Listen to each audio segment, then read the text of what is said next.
2, 1.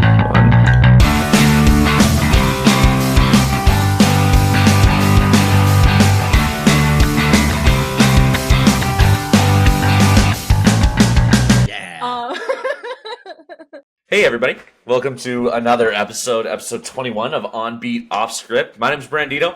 I'm joined with Rose today because we have two friends, Bob and Mel, that are too busy to do anything with us, I guess.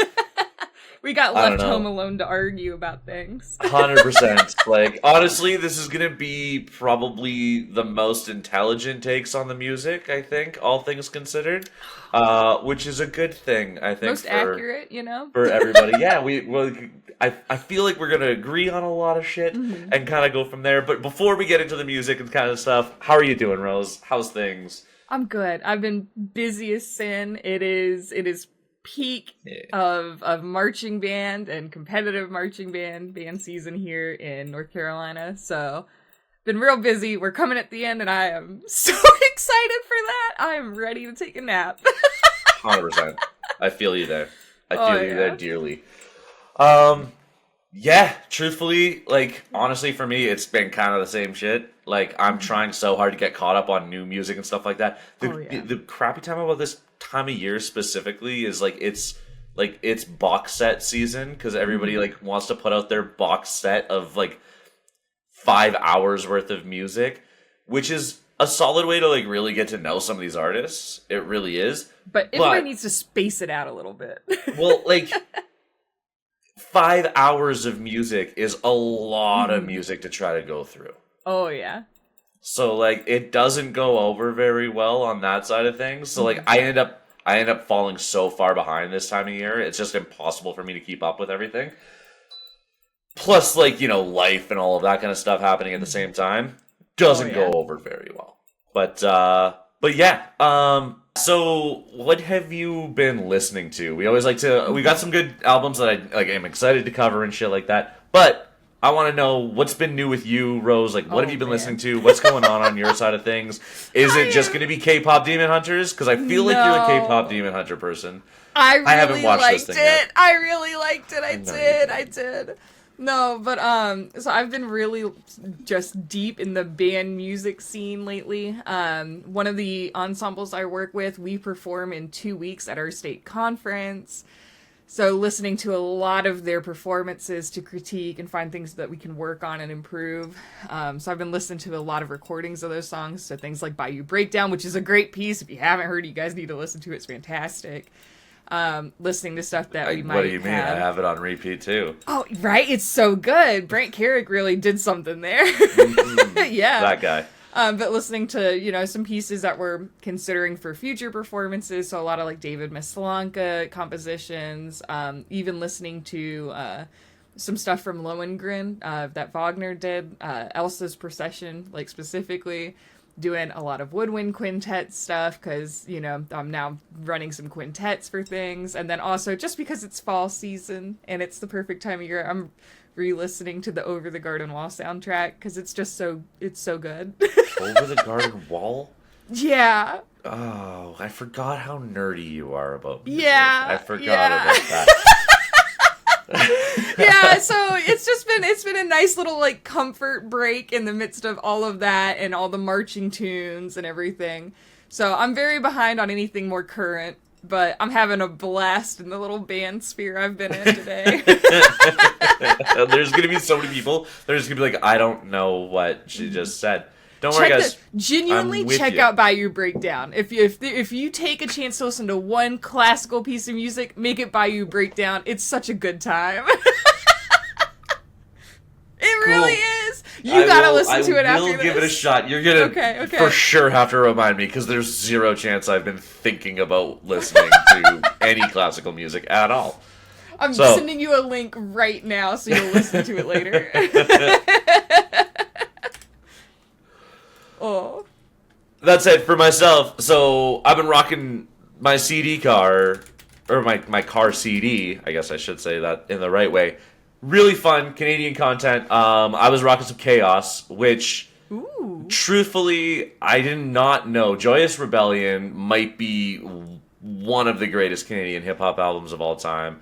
Like Man I Used to Be and like Crab Bucket and like B-Boy Stance. I forgot B-Boy Stance even like existed, let alone that it was Chaos, a Canadian guy from Toronto. Just super like it just an incredibly entertaining like piece of media. It was I'm a huge fan. Again, good Canadian content. If you like hip hop and you like kind of that like early 2000s hip hop, like Chaos's Joyful Rebellion, you gotta check it out. It's special. It made like I've got 12 CDs that I just always need to have in my car. It kicked out some Daft Punk, and it's now like one of those CDs. It's like permanent rotation. Like it needs to be there. So like.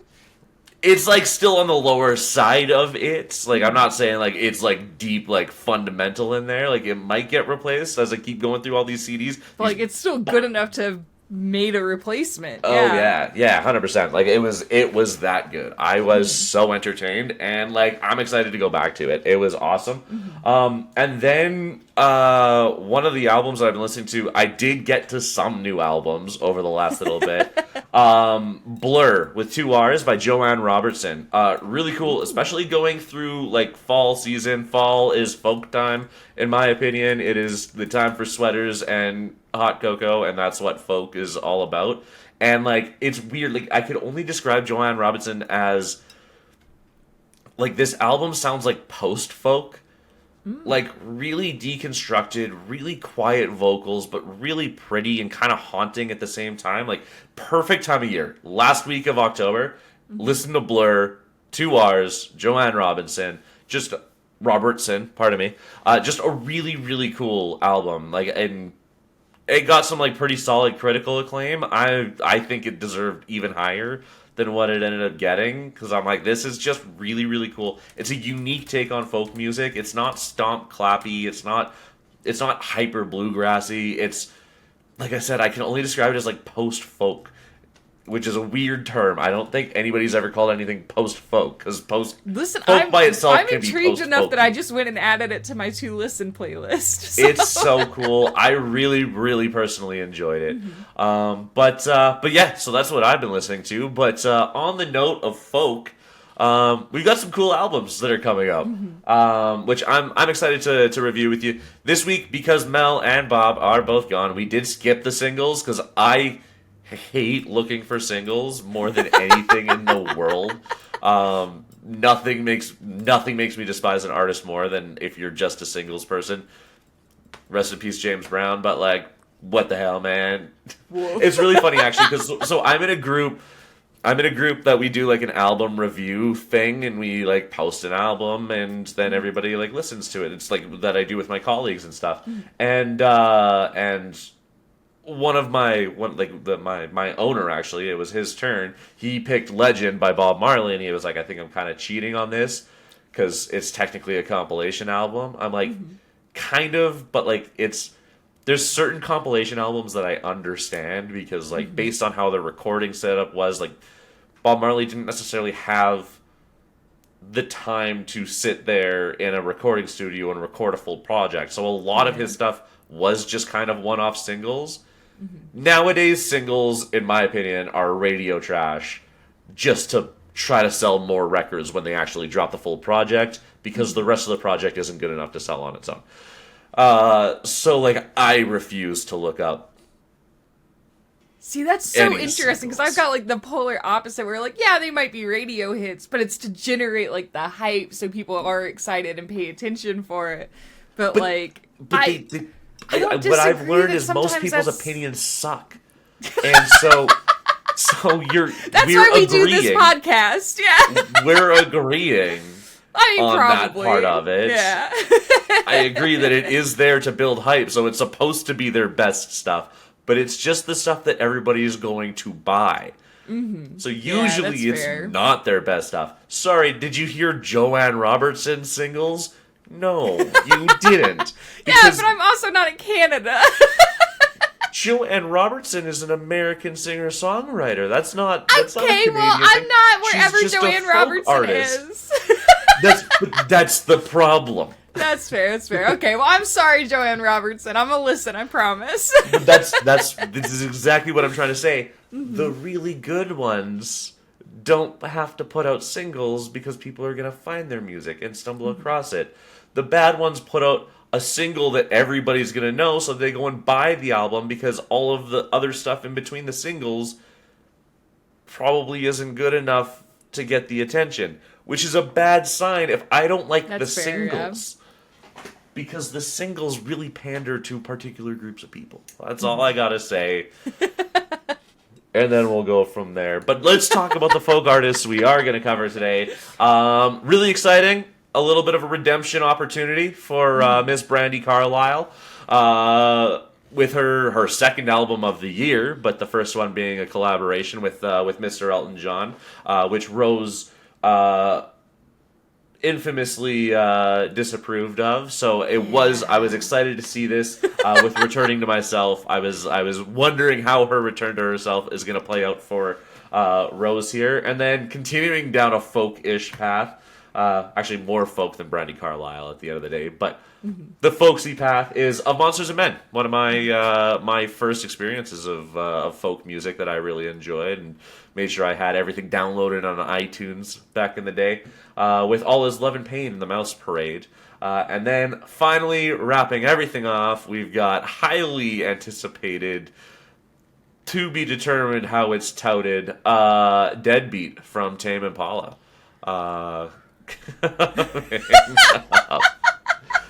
Oh boy. I'm excited to go over this stuff. But yeah, without further ado, I guess we can dive right in, because we don't usually Mel's here and goes over a bunch of singles. We're skipping that stuff today. So it's just going to be us, and we're just going to talk about these three records. I guess before we dive into the records, was there any thoughts that you had diving into this, like preamble thoughts about how you felt about Brandi, Of Monsters and Men, all of that stuff? So Brandi, I was hesitantly excited for. I really did not like the collab album. It just, for me, fell flat for two big, really, really big artists. So I was excited to see what Returning to Myself really kind of brought. You know, the name really holds a lot of weight to it. So very tentatively excited for that. Of Monsters and Men, and we had a whole conversation about this before the pod. I was not excited. I think it was their debut album. To me, it was way overplayed. I wasn't a fan, and it was overplayed. If you were like listening to alt rock stations anywhere, it constant. I'm right there with you. Like my heart is an animal. My head is an animal was overplayed.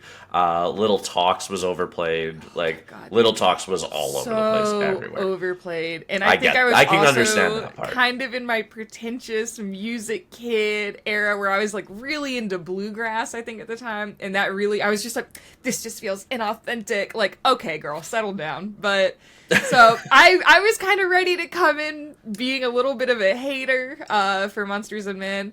Tame Impala, I kind of forgot about. I'm not gonna lie. You know, it brings back. I haven't listened to a lot of stuff that has been put out.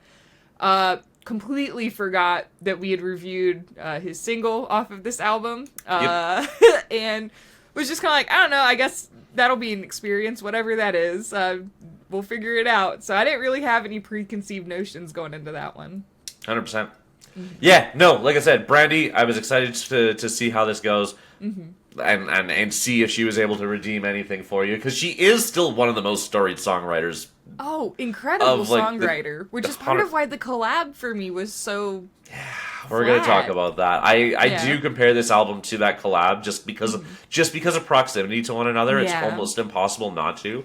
Well, and with a little bit of overlap too, Yeah, I mean, you kind of have to. 100%. Of Monsters and Men, yeah, like I wasn't necessarily expecting everything out of it, because I mean, I know who they are. I don't know if they break off that beaten path too often, you know what I mean? This might destroy what you as a pretentious music person back in the day felt about Of Monsters and Men. College me, yeah. And then Tame Impala, I was like genuinely pumped about, and yeah, we'll figure out how that worked out for me. So let's get everything fired up with Returning to Myself by Brandi Carlile. Who's Brandi Carlile? Well, if you listen to episode 7, I kind of talked about it a little bit, but I kind of had to share the spotlight because Brandi Carlile, we covered the album Who Believes in Angels, which was the collaboration of her and Elton John. So Elton John, truthfully, when it comes to the accolades, Elton John wears them a little bit more proudly, I think, than Brandi Carlile does. Brandi Carlile is also loaded with accolades, but not as obviously as Elton John. Oh, You know, like winning Americana Album of the Years and those kind of things are not quite the same as doing Lion King. You know, like it's just those kind of things. Like everybody knows Great Lion merits King. in their own right, but one of them's a little bit more well known, if nothing else. 100%. I was like, some people don't know what Americana means. So that's like worth having the conversation. So here's a little bit about her specifically. And I should actually say a lot of it because there's a lot to talk about. She's an American singer-songwriter who's been active since 2004. Like I kind of mentioned, she had to share the spotlight with the bio that we did with Elton John, so I'm doing a bit of a deeper dive here. Brandi started playing in Seattle Music Clubs with twin brothers, Phil and Tim Hanseroth, where she was spotted by Columbia Records with her home recordings. They allowed her to produce her self-titled debut album to critical success. It led to her working with artists like The Fray, Tori Amos, and Chris Isaak as a supporting act. But her sophomore album was really kind of her bigger breakthrough. The Story, which was produced by T-Bone Burnett, guitarist of... Oh no, why am I blanking? I mean, he was a solo artist, but he was also Bob Dylan's guitarist. There you go. There we go. Thank you. But yeah, this is where she really broke out. She ended up being featured in multiple commercials during the 2008 Olympics. iTunes, she peaked at number 5 for the album, hit number 41 on the Billboard 200, and 10 on the U.S. rock chart, which, when we're listening to the album, to know that she was peaking on a rock chart is actually going to kind of blow your mind. She shows a little bit of signs of it on this album, but like I said, we'll get into that. Not really known as being like a rock album person as we kind of keep going. She then dropped Give Up the Ghost in 2009 with Rick Rubin on production, which also featured on that album featured a collaboration with Elton John. Really? So they've worked together before, which is why I think they thought maybe this project would be the one that works. They also had a pretty star-clad group. I'm pretty sure the drummer from Red Hot Chili Peppers was in there. There was a bunch of people that popped in all over the place on that album. That one peaked at number 26 on the Billboard's 200. Then in 2012's Bear Creek, we start to see a lot more of her folkier Americana kind of side. It ended up being at number 10 on the Billboard 200, number 1 in the folk album charts, and number 3 on the rock album charts, which is a pretty rare feat for an album to actually reach those spots in all 3 of those categories. That's kind of unheard of. Most people wouldn't put the number 1 folk album also number 3 on the rock album charts. It just shows kind of how unique she is and how genre defining she is, the fact that she can play kind of so confidently in both fields. She then released The Firewatcher's Daughter in 2015, which peaked at number 1 on the top rock charts and topped the US and US rock chart, US folk and US rock charts, and earned her first Grammy nomination for Best Americana. Her first nomination. Then with By the Way, I Forgive You in 2018, it was mega acclaimed, got all of the critical success, rewarded her 6 nominations at the Grammys that year. Her first nomination for Album and Song of the Year. She took home 3 of the 6 nominations in Americana, Roots, and Roots Performance. She's done so many different things in so many different ways. In 2005, going back a little bit, she made Rolling Stone's top 10 artists to watch, and they obviously nailed it because it was kind of a slow burn for her. She didn't have as much critical success at the awards shows and that kind of those kind of areas until a little bit later, till more recently in her career. So to see her finally kind of get those notes that I think everybody expected she would eventually, this far into her career is honestly impressive in my personal opinion, which is why we're here, is because I'm telling you guys my opinion. She's, I mean, in the country and folk scene as a singer and songwriter, she's a titan of the trades. She's worked with the likes of like Tanya Tucker as a songwriter. She put together the band The High Woman, which has also seen tremendous critical success. In These Silent Days, released in 2021, she won another Grammy for Best Country Song with Crowded Table. Later, 2 years after that album got dropped, she ended up winning Best Americana Album with that album, which is also crazy that it just kind of sat in the background. It had already won a Grammy, then 2 years later wins a Grammy again because it had a resurgence of popularity. Yeah, her list of accomplishments just it goes on and on. Who is she and how is her style? Like, she's got a blend of like kind of adult rock music and country folk. It's admired across a lot of different genres just how well she actually kind of plays with both of them. Obviously, it's led to her working with some pretty important people, which is a pretty important part of what this album is all about. She ended up dropping, like I mentioned, most recently, Who Believes in Angels, with Elton John earlier this year to mixed reviews, us included. And again, episode 7, so if you want to hear us talk about Brandy, come check it out there. But this is her first solo album since In These Silent Days in 2001. Returning to Myself is supposed to be kind of a break from working with these high-profile artists. Like, she's been working with Joni Mitchell. She's been working with Elton John, obviously, on all of this. She's been songwriting for so many people. She's been running The High Woman and producing albums for, like, Clark, Lucius, and Tanya Tucker. Like, she's been doing a lot for everybody else. It's been a while since we've gotten just a solo performance from her. So what I appreciated is listening to some of her what am I looking for? Interviews. As she said, she was like, honestly, like, I'm kind of feeling a little bit broken.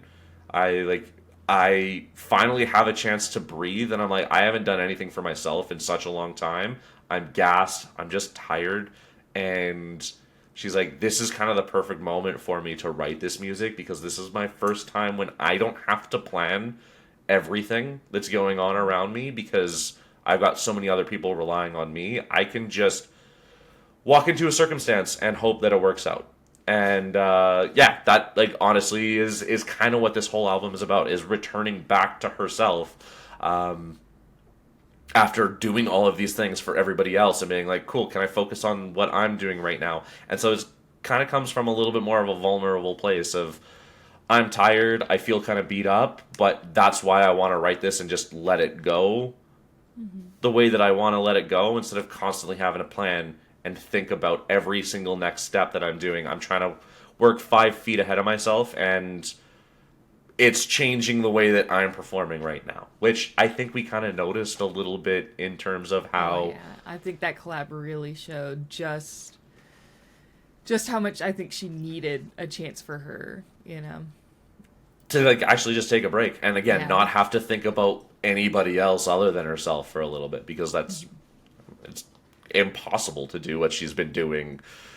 Truthfully, it's gonna hurt your creativity, right? Yeah, and there's so much of that last collab album where it just felt like maybe we were experiencing like some creative burnout or something, and I think we even talked about that to an extent, you know, and it really makes sense when you see everything she's been doing. Like, I had no idea she was as involved as she was until I was listening to this and had a moment of, you know, there's a lot of nods to some folks in here, and had to like go run to Google and type it in and see, and sure enough, it's, oh yeah, she's done all this, she's done these things. I was like, you know, every once in a while I'm like, I'm real busy, and then I see stuff like that and I'm like, never mind, I might be okay. Like, 100%. I mean, so much that she's been doing. It's, and again, like, that's, I think that we really saw that on that previous album, where it's like, I think she took some creative steps backwards for herself, because she's like, I just don't have time to find the way to fix the problems here. which when you also have Elton John, it feels like both the brains could have maybe come up with some solutions, and that's the part that was really frustrating for I know myself and yourself when we were talking about it was why like how are you missing the mark when both of your brains you guys should be able to share some of the workload here. It shouldn't just be one person. And you definitely notice it. Oh yeah, big So time. let's see if returning to myself does that for her. Before we dive into the track by track, anything you wanted to say about Brandy Carlisle? I'm excited. I'm hoping for a redemption for me because it was rough before, and I'm excited. It's one of those like it can only go up from here, but I really do hope it goes up. You know? Yeah, 100%. I got you. So it starts off with the self-titled track, "Returning to Myself," which we're gonna give a little spin. Let's listen.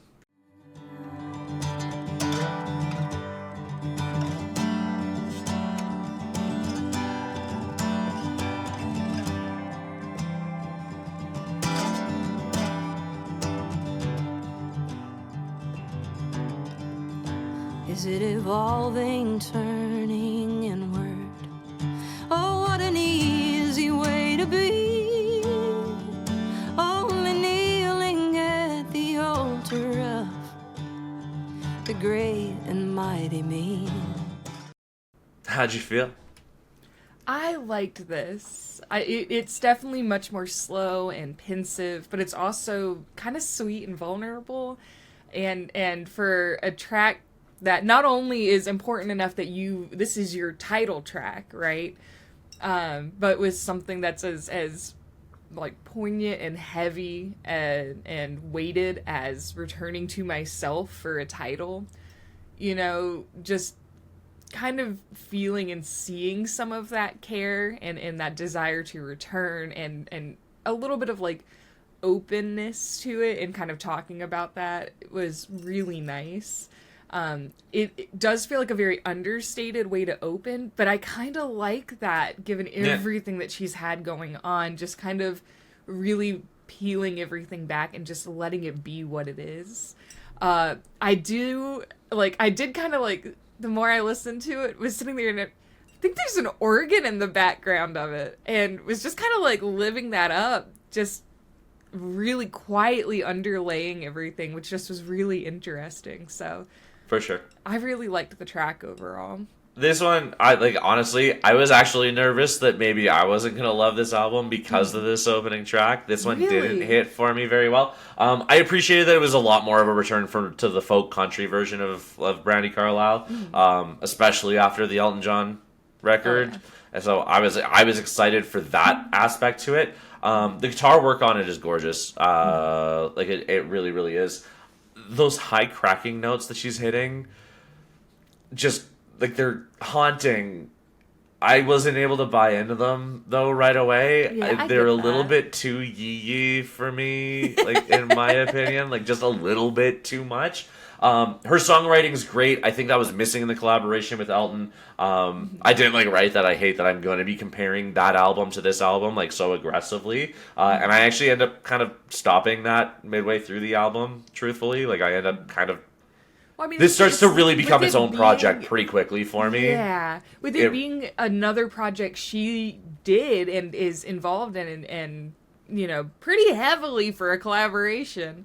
Yeah, With it being a few months apart, inevitably you're gonna compare it, like for sure. And She I actually do ends think up she kind of- makes a good job here of distancing that they are distinctive things pretty quickly. They for sure are. Honestly, though, like this one, I was worried that I was going to be doing that the whole time because it's how I felt.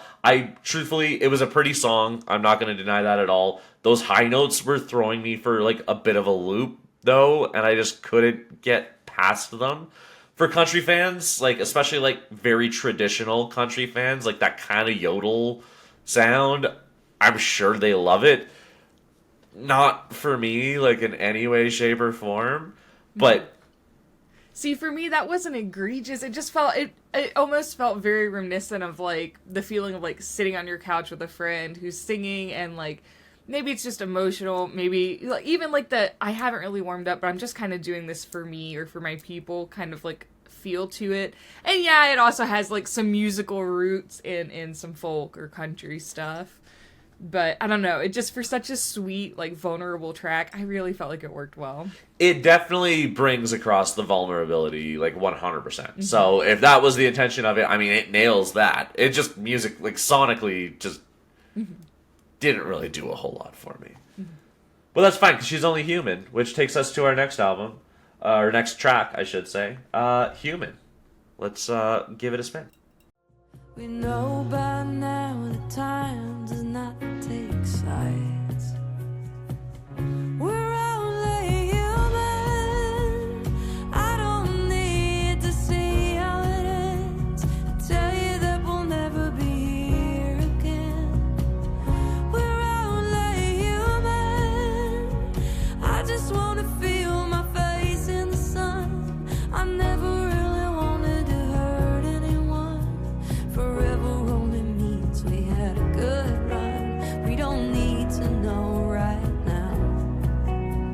It's hard enough being human. So this is like the changeover to like the folk rock kind of sound, which she's been so well known for. This is the kind of stuff that gets her onto the charts in both genres. Which this was awesome. This was one of my favorite songs on the whole album. I loved this track. It's the higher notes are just way better produced on this one. It's a really good spot for her. I think it showed her off so much better in terms of what she can do. I know, like I said, the yodel's going to be there for some people. It just wasn't for me. This has none of that. Everything is being like perfectly done. It's a perfect folk rock track. It's what Brandy has been considered a staple in for 2 decades, more than 2 decades now. It closes out into like a full rock kind of sound, so it keeps building from even that clip that you guys just got. This song was top notch. I loved it a lot. Fantastic song. The lyrics I thought were really great, and I did like that, there is like the affording of grace in it, and especially knowing just how much she's been involved in, having so early on, like the line, "Baby, you're gonna have a heart attack, and they won't thank you, they don't make words for that." I mean, she's been doing so much. Yeah. And she's gotten so many awards, and some of the stuff, does unfortunately fall flatter, and I get the drive artistically, like you constantly have to be putting stuff out or you get forgotten, or you constantly have to be doing these things, or if you're wanting to do collabs with older artists, everybody's human, we run out of time at some point, and doing all these things, but God, like at some point you have to slow down for you, and just the acknowledgement of that very early on really helps make it feel so genuine, everything that she's saying throughout this, because it feels like it's not just to her or to someone else. It almost sounds like someone could say it to her, or you could take it and say it to anyone and just, I really liked that part, and this return to this very like Americana feel for me was really great. 100%. No, I was a big fan of this one. That was, yeah. Like I said, it was one of my favorites. I think it's just really well put together, and like you were mentioning, like the messaging, and now that you know all of the things that she's been doing, like just exactly like what the reasoning is for writing a song like this, right? And like there's a couple of songs that actually like almost hit it even more on the nose with that kind of stuff. But in between these two songs that I think really hit the whole "I don't have enough time" moments is "A Woman Overseas." So let's go ahead and give this one a listen. They all knew the magic number, the weather, the kids' TV, but this is where she pulls the strings and slips into someone's grief. She's all tarot cards and gypsy moves. She's on fire listening. No one sees it coming, or the canary doesn't sing. She doesn't sing. For a woman overseas. A woman overseas. The vocal harmonies are so good in this track. They're so good. Oh. Harmonies, though, from Brandy Carlisle, you wouldn't figure after. Like, I was so pleasantly surprised by this, right? Because I know she's a fantastic artist. I wanted to hear that, and there's always that fear when, like, listening to the stuff that she did before the collab album, was so strong, and then you hear that, and there's always that fear of, oh God, has she lost it? Has Elton lost it? Like, what is happening? Are we just creatively not there anymore? So to hear just gorgeous, like, oh, I was so happy. Yeah, 100%. No, this was, like, it's just really gentle. The complexion of the album has already shifted so much from song to song, too, which I, like, immediately started appreciating. I'm like, cool, so now we've got something that's a little bit more, like, soul gospel sounding in terms of what it is, and I appreciated that. Just another way that she's shown how she can seamlessly kind of go from genre to genre, which I appreciate a lot. Yeah, the harmonies are perfection. Just really gentle keys in behind everything on the backtrack for them to play forward is super cool. It highlights her songwriting, which she's masterful with. This was just a really good back-to-back of tracks. And, like, what's crazy is this actually still ends up being kind of one of my least favorite tracks on the album. Yeah, which is crazy, because the album is just, like, even here, it's so strong already. Yeah. Like, we've showcased a lot of different things that, can branch genres. We've showcased that we can be very acoustic, we can be a little bit more rocky, we can be very, like, just really well done. And it speaks a testament, I think, so far to the album that this does end up becoming one of my least favorites on the album too. Yeah, 100%. Like, that's the crazy thing, is just when an album's so good that even something as good as what that song is can be one of the latter half appreciated songs on it, that's impressive. Yeah. In my opinion. But then back to the whole time thing and the fact that she was having a tough time working through all of the lack of time that she had. Here is A War with Time, the next track. Another one of my favorites, personally. But let's listen. I'm living in a war with time. I can still reach out and touch you, and I wish I didn't know the things I know. I'm standing in an open door. None of it was overrated, and I'm never gonna wanna let you go. But I want you to go.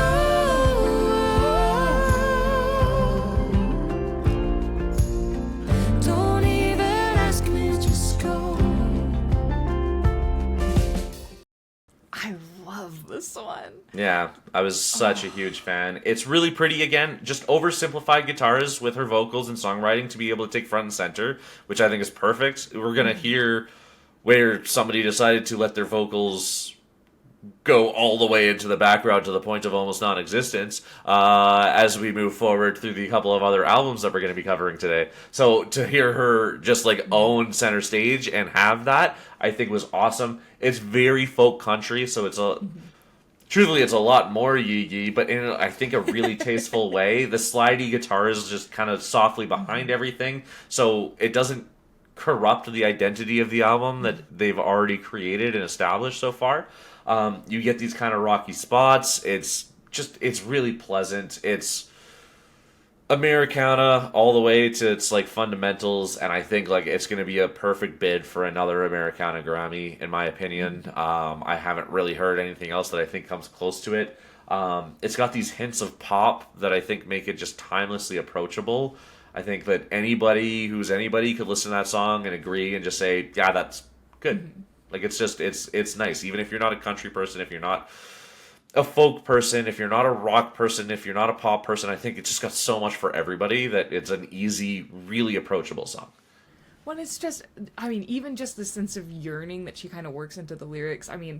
There's this sense of wanting to hold on and reaching out and trying to do all these things, and then you've got it diametrically opposed with lyrics repeatedly saying just, I want you to go.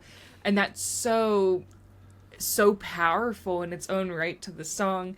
And then even though, we're still doing that more vulnerable sound, we're still denser, but it's not overproduced. Yeah. So we still have the guitar the whole time that she's singing, kind of playing and noodling along. When we get the little breaks where she's taking a second vocally, you know, we're hearing the guitar doing this, and it just flows so well. And God, this like the tracking too between all the background tracking and the vocals, where it's almost like this little bit of a syncopated kind of like drive. So good, so well done. 100%. Was Really a huge fan enjoyed there. it. Huge fan there. That takes us into Anniversary, which is even more folky country kind of spot. Let's you guys can tell me if you agree. It was just an old promise, a dogma at best, a square on the calendar, a bulletproof vest. Be your own magic feather and put it to rest. Give it back to the keeper of days. It's just an ordinary day. It's just an ordinary day. It's an ordinary day. That was fun. I like that. Yeah, like I said, just like really, really just into that folk country spot. She's doing a really good job of just like keeping like all of her states of musician just like so seamlessly connected, going through all of these different spots, because it's such a different sound, but you know it's her, it's Brandi Carlile, you know what I mean? And I think that works.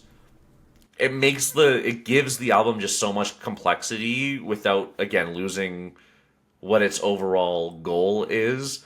Because there's another album, again, that we'll cover today that I think overcomplicates everything that they're doing without complicating the right things that I think they needed to. The song structure breaks away from typical modern country, though, which I also really appreciated. It's something that makes it kind of anti-country that people can still find really appreciable about it. Just really, really charming. It's not one that I think I'll come back to often. It's just a little bit... For me, this was a tough burn, but... It's hard to say the following words because everything I think is really well done. To me, this is the weakest track on the album. And it's just... I think it's part of... I like its placement. I think she does a good job with it. To me, it just doesn't feel as strong standalone for me. Yeah. And the very close harmonies where it's just her voice, but almost like a third off... Sometimes it really worked in the song for me. Sometimes it was a little, almost too crunchy. But overall, I mean, she's just doing such a good job that you can't even say it's a bad song. No, you know? not even a when little you don't bit. like something. 100%. Like that's one of the toughest parts about this album is like even the stuff that I'm gonna critique. It's just because I'm a critic. It's truthfully hard to critique so much about this album because of how good some of them are. Some of these just aren't my favorites of the album, but they're still better than entire albums that we listened to this week. So that's just the cold truth of it. Anniversary is just one of them. I think it's gorgeous. I still think it's really pretty. The songwriting on it's fantastic. It's just not one that I could dive back into just because of the content matter, I think, more than anything. It's obviously coming from almost such a vulnerable place that I'm like, I'm not ready to... It makes me almost a little uncomfortable myself because I'm like, I don't know that I'm actually ready to meet you there. Hang on. Correct. You know? 100%. Like, this is just me and my emotional insecurity being like, I can't dive in there with you. I need to separate a little bit. But then we get the change up. This is not the same album in this specific moment. One might call it a separation of church and state, you know what I mean? With Church and State is the name of the title. So let's listen to that. The madness of the hours, and they don't see what we say. We believe that they're not gonna live forever. Find tomorrow, never say. They're here today, then they're gone forever. Never say, never say, never say.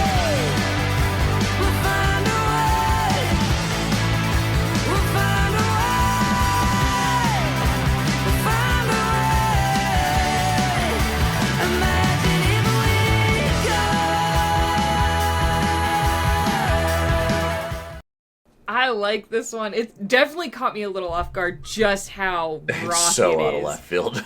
Like, it feels very out of left field, but I wasn't mad about it. After having something that was, like, several kind of slower, several more vulnerable pieces, to have something that just kind of comes in like a powerhouse, I think this is the one that's like, this is gonna be very interesting to watch live. Yeah, like, it Yeah. for sure would be. Honestly, like I was blown away like instantly. I was like, okay, so now we're just gonna do like a synth pop Yeah. track like out of nowhere, like a synth rock. Just not what I expected. These manic drums are I was crazy so caught off different guard from by the everything hi-hat. else. So prevalent. I found it like pretty jarring. I'm gonna be honest with you. I was like, oh, whoa! It just really comes from everywhere else. It's just not what I expected. It's cool that she has it like thrown into it. If you're gonna put it anywhere, I think that's probably one of the best places to put it on the album. All things Yeah. considered, I think there's a fan for it for sure. It's a cool extra development. I think it feels like such an aggressive aside from what the whole album was talking about that it kind of just wasn't, again, just not really for me. It's not my favorite part. It's a more intense edge from Carlisle, which I appreciate.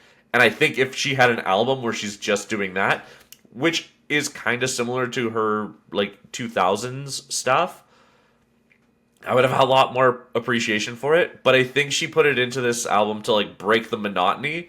I didn't feel like there was a monotony going throughout the album up before that. You know what I mean? Like I was still Yeah. all the way like in that space with her, and this where they're just like, well, like let's get it like a little bit of energy. It's like no, like the energy is fine. The energy levels are exactly curated the way that you have. So This, for wasn't- me, I would have loved to see on the collab.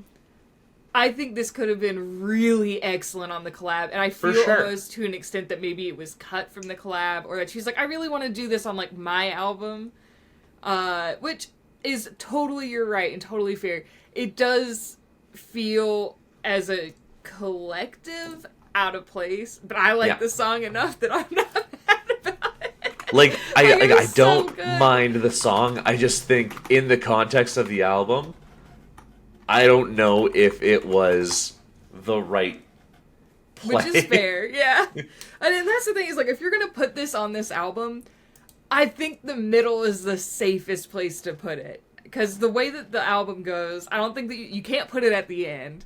You really can't put it at the beginning. And if you put it too early or too late, you know. So I do For think sure. it's interesting, but it is the most, for this album, out of character song, I would say. 100%. And that's the part that just got me with it. But then we go into a little homage, a little, just a little shout out, you know. And I thought this was really funny, and maybe it's just Brandy's being petty. So this next track, Joni, is obviously about all the work she's done with one Miss Joni Mitchell. Great Canadian content, by the way, and one of the greatest folk artists of all time. Who didn't get an homage song, interestingly enough, was Elton John, which I thought was just really, like, I don't know if maybe it was a petty thing. I kind of, like, I've created drama in my own head, so, like, I'm like... Your whole fan fiction you've got going on right now. Correct. like- I'm like, she's like, I'm going to put a song about Joni and not Elton, and just, like, throw that into the world and just see if anybody responds to it. I'm sure Elton John's never going to see this, so I don't think I hurt his feelings, but if I did, I apologize. Blame Brandy, not me. This is Joni by Brandy Carlisle. Tell 'em that story one more time. Joan, I won't look away. Let me leave you in laughter. Let me go get you a plate. When I tell you I love you, and you tell me okay, I know you believe me, and that's love in your way.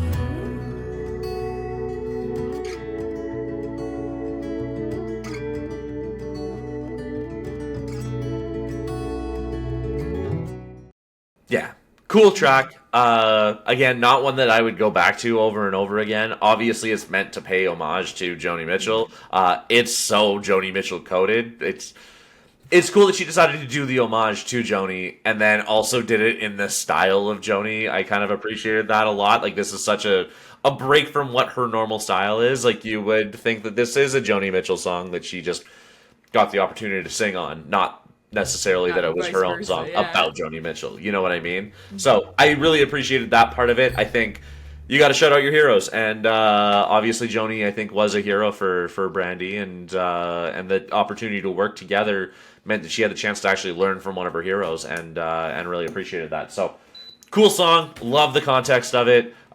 Think it perfectly fits in with this album, even though it's about kind of like separating yourself. She's saying, hey, like, I'm glad I'm taking some time for me, but, like, hanging out with Joni was maybe one of the coolest things I've ever done, so I want to talk about that really quick.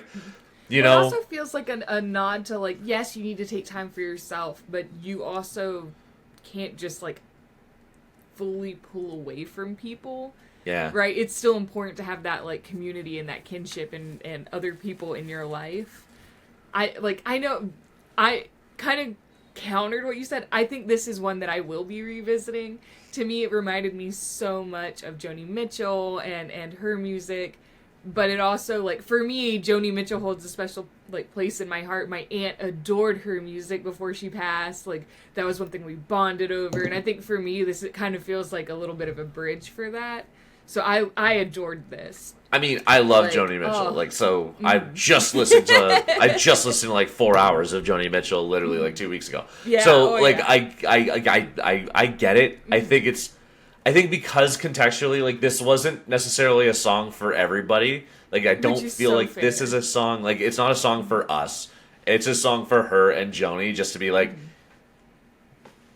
Like, you're my girl, kind of thing. Well, you know what I also, mean? And I genuinely, like, I appreciate. That's why I wouldn't, like, go back to it more so, because it's like, it feels you're not talking. personal. It's not for us. Like, I think that was literally, like, that's your diary with Joni that you pressed to vinyl on this project. You know what I mean? So, like, that's why it's not something I'll go back to. I just can't resonate with hanging out with Joni Mitchell. Well, it's just so interesting too, because I was like, okay, so obviously, like, you've done something with her. So this is where I started digging a little bit to be like, what's the story? Apparently, Joni credits her as being, like, the biggest part of her rehabilitation after her brain hemorrhage. Yeah. So, like, they were so close, and I had no idea that there was that amount of history and connection between them, and that was so interesting. 100%. And unrelated, I also love the little, like, saxophone noodling that they brought in towards the end. I thought that was just neat. Yeah, the saxophone. I definitely wrote that down too. I'm like, love the light sax. Like, the light sax just at the very end. I'm like, kind of like, oh, her hey. dub was like, oh, that's actually, yeah, okay, that's neat. Like, well, and especially again because the box set that I had just listened to of Joni Mitchell's is called Joni's Jazz. It's basically a compilation of just her, like, specifically, like, jazz stuff, and the saxophone usage really light, really quiet, almost exactly the same way that it was in this. And I'm like, this is really carefully curated to sound like the way a Just saxophone like would this. be in Joni's jazz music, you know? Yeah. So really cool. I like, again, I appreciate the homage so much. I just won't dive back into it because I think it just doesn't quite resonate with me the same way that it should just her, because nobody's been able to hang out with Joni Mitchell for that amount of time in that kind of proximity and with that kind of characterization, you know what I mean? So yeah, just a really, really cool track. Not knocking it in any way, shape, or form. No notes. Just not something I'm going to dive back into because very fair. Can't get myself into the headspace of hanging out with Joni Mitchell. It feels like something you need to do, you know? Mm-hmm. But that takes us into You Without Me. I didn't grab a clip for this because we covered it in episode 7 of the podcast of the albums, because this was actually the only crossover song that was on Who Believes in Angels, the collaboration with Elton John. It was my favorite track on that album by, like, a long shot. Oh, yeah. It is my favorite track on this album. Not by as much of a long shot, but, like, my favorite track on this album. This for me was a very close second. I do like the recording production of this more than I did on the collab album. And I went to look. It's not like she changed anything. Nothing is drastically different. But this rendition is more acoustic and less, like, I don't know, very overproduced, like, way out front to me. Did she change anything? I don't know if she actually changed it or if they just, on how they put it on the album. Because I went and listened to them right after one another. The one on the collab, without changing anything on my end, is so much louder in your face just by nature of how they've added it to the album than here. And just that small change of choice, even if it's the exact same mix and they just tweaked it down a little bit to match more of audio levels on this, I don't know.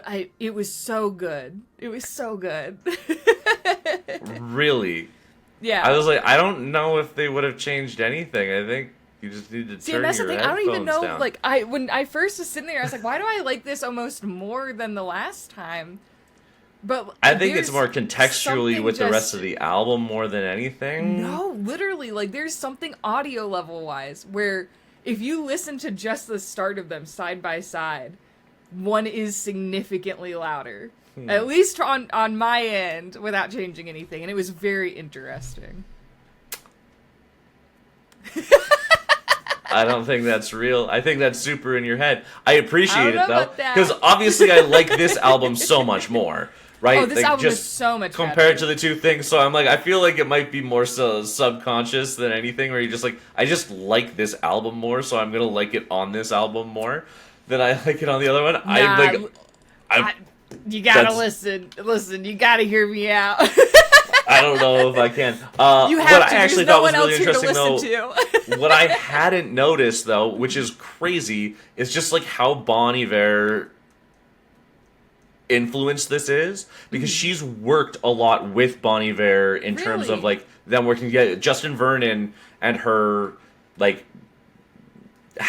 basically Justin Vernon was assisting her with this album in a lot of ways. Like, she was like, they were talking a lot about everything, like kind of just bouncing creative ideas off of each other.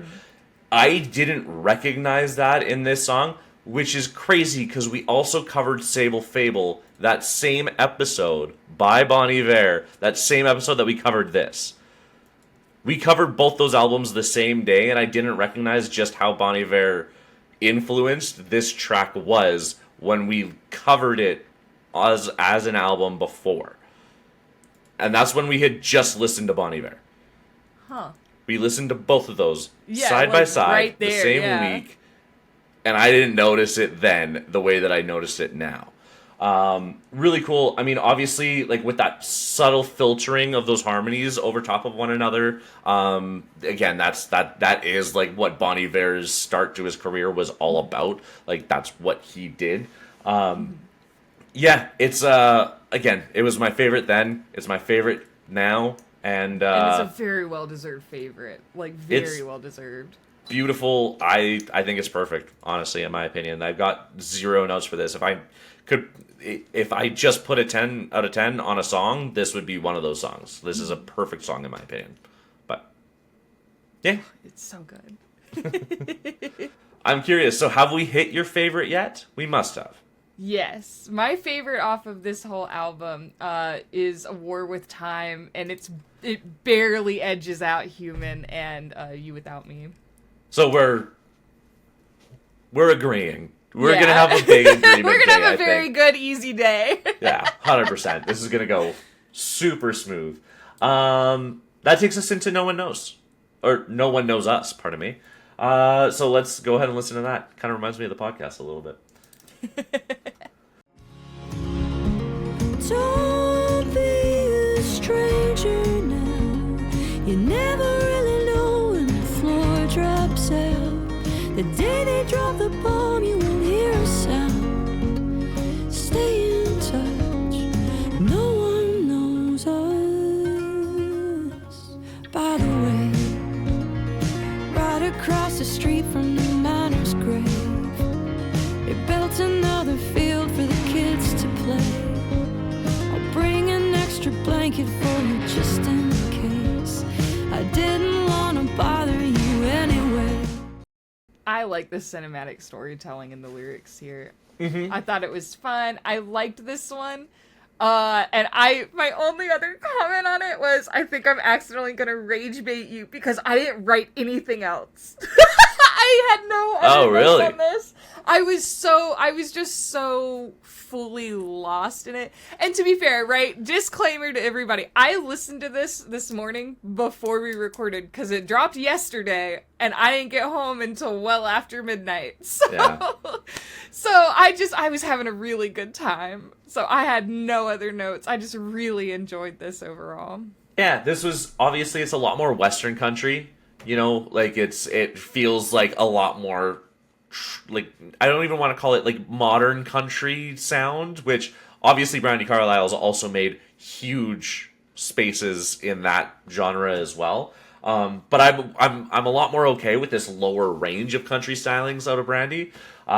It's a really pretty spot. It never really goes into like full country, but like you can tell like how it feels and how it's designed to feel that way. It holds onto the guitars really tastefully. It's another really good track. You get this like this subtle build up that gives it a little bit more energy as you know you're on the way to the end of the album. We've only got one more track after this one. It's really pretty songwriting, a great backtrack, a strong vocal performance. It's hard to knock really anything about it. The very end of the track kind of gets a little bit more outlawish, which I kind of appreciate. I think that was kind of the harder, edgier sound that I was expecting from Brandi Carlile, as opposed to like Church and State, where Church and State felt like a very different edge. Yeah, I could definitely see that's what would feel less jarring or more in context. This feels like the edge that I was hoping for, that I liked outside of like Church and State. Church and State is a lot edgier, but it's also like a completely different song. It feels like it has no place in this project. This one feels like it has a place, even though it still has that edge. You know what I mean? So just the right balance of that kind of stuff. But yeah, just another like pretty solid track. I was not with issue on it. And then we finally get to close everything out with a long goodbye. Quite literally, that's the name of the song. A long goodbye. Let's listen. He went out the window on a New Year's Day and shattered his body on a downtown street. Yeah, we're all just a broken heart away from making a promise that we're forced to keep. Doing 90 in a 45 on Ambien and Jack. The spinning wheel makes a ticking sound, and sometimes it lands on black. How'd you feel with the last track? This to me feels like a low point, but again, on an album that is so good, for this to just feel a little bit less than those and to be the final track, I can kind of be okay with. Overall, I don't have any issues with it. I think the vocal tracking towards the end was really, really haunting, and kind of neat. I think at this point, it just felt like a really good closing, a really good goodbye, which is exactly what it should be.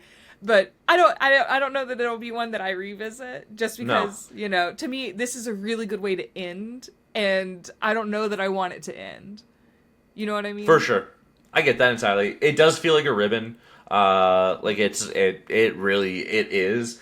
It's kind of what I anticipated to be as the closing track, truthfully. It's, like I said, it's a sweet ribbon, if nothing else. It's way softer. It's quietly sweet. I'm really glad the album wasn't just a lot of this, though, because that would have made it feel so monotonous. I don't think it does that, though, because it's the very end of the track. You can kind of throw it in there, and just it does feel, like I said, like just putting a bow on it. And yeah, just soft country folk that was tastefully mixed in. It wasn't forced over and over again, like a lot of records like of this nature. A lot of these... I might talk about pop girls going country in case you're wondering. You know what I mean? Where it's like, cool, the same thing over and over again. Brandi has one of those tracks at the very end to be like, cool, like this is the emotional moment to just kind of seal everything off. And then you move on. Whereas a lot of these other artists who aren't necessarily folk or country artists that pump you over and over again over the head with this kind of a song over and over again is why it feels so drawn out and so like overplayed at this point. This was a really nice way to close it for her. You know what I mean? I think there's going to be a lot of people that are going to say this is their favorite song, which is understandable. I don't dislike that. It just feels like a weird statement with all the other incredible songs. That's part of the problem because you know, like the Julian Bakers and like those fans, this is what they've just been soaking on for the last like couple years. Yeah. Where it's just this over and over and over and over again. She did it once on this album, and those people are going to say this is my favorite song because that's this is the one that sounds like that.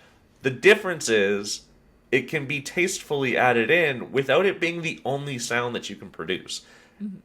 So that's what I appreciated so much about this. And again, it's to close everything up. It's to put a little ribbon on and say thank you guys so much for being here. When it feels between your start with returning to myself, and then ending with this, it just feels very full circle. Yeah. You know, it feels like the same kind of stuff we started with, and even though we've gone on the whole journey, coming back to it just works so well. It just, wow, what an album. 100%. 100%. It was a really, really solid album. So if you want to give us, how did you feel in conclusion? Overall, I really liked this album. I feel like things really flowed very well. The most jarring thing that happened was Church and State, which I'm not mad about. It was kind of a weird stylistic difference from everything else, but I still really enjoyed it. As an album overall, I gave it a 7.7. 7.7. Still, with how much you like this album, you still think it was below an 8. For me, some of it just, like, things like Anniversary to me just really didn't hit for me. And I recognize a lot of that has to do with me and not Brandy or her music, right? But the stuff that really hit, the stuff that I was like, this is good, I like this, was just kind of in the mix there. I'm so curious what you would give above an 8. Have you given any album above an 8? Off the top of my head, I honestly don't know. Bon Iver, did you give that? I gave Bon Iver, yeah. I gave Sable Fable like a 9.8 or something like that. Okay. Yeah. Interesting. So to me, I think this is really good. I think there's just like a couple of choices, and some of it might just still be me holding on to like I'm still really upset that you gave me I think so. not so great like, collab. I'm not like, saying honestly, it's Bon Iver good, but I was like, have you given any album? Because I'm like, if you're gonna give it to something, I figured this would be the one. So even looking at my individual like scores on songs, I mean, a lot of them, like the ones that I was like, these are good, you know, were like 6.5 to like 7.5 range. But the ones that I really liked, I was like, this is like 8.5, 9, 9.5, you know, all up high. I think that this may have been me this morning going, I'm tired and I'm eepy and I'm a little cranky, but I put 7.7, so tired cranky me gets the 7.7. Yeah. Because for me, again, I think this is another gorgeous offering by Brandi Carlile. It's a beautiful blend of rock, country, and folk. It matches the songwriting that we've come to expect from a titan in the category. And it's a huge reprieve, obviously, from the collaboration with Elton John earlier this year that it missed on so many levels. So it brings it back entirely to like this vulnerable, less pop rock influence that I think she's made like a name for herself in. The refreshment of the return to her, as the title suggests, it makes this another entry in a pretty historic career, I think. Some songs are perfect in exactly what they are, from the addition of small influences from like gospel and some more rock, allows some variation within the album without destroying the identity, I think, of the record. I think this album's really great, and as far as Americana goes, I think it should pretty confidently be the record of the year in that category, and also a candidate for record of the year in general. And honestly, could probably go for country album of the year, in my opinion. There hasn't been too many country albums that I think have surpassed this. I think Snipe Hunter is maybe another one that could be in consideration, but otherwise there hasn't been a lot of, jaw-dropping country that I think that we've really got to experience this year. So I think that it has a shot there too. Yeah, Brandi Carlile is an Americana pillar. Returning Myself isn't an exception from that. I gave it an 8.7. Wow, I didn't. So like a expect full for us to be point. that That's why I was difference, really curious. I'm like I'm a full point above you. I feel honestly, like you like I it more probably than should have that. gone at least like an 8.1, 8.2, but I That gotta would make more honor. sense to me. Really tired me this morning. You know what? She got up out of bed, even though she was real tired. I feel you there. But for everybody at home, I guess, were we right? Are we wrong? We're probably wrong. Truthfully, I'm very rarely wrong, but I know Rose. You know how it goes. Oh yeah. But yeah, let us know in the comments. Make sure you hit subscribe if you want to hear us keep talking about more. Because we do this every 2 weeks and we talk about new albums as they're coming out. But appreciate you guys all being here. Thank you so much, and we will catch you guys soon. Later days. Bye. 3, 2, 1.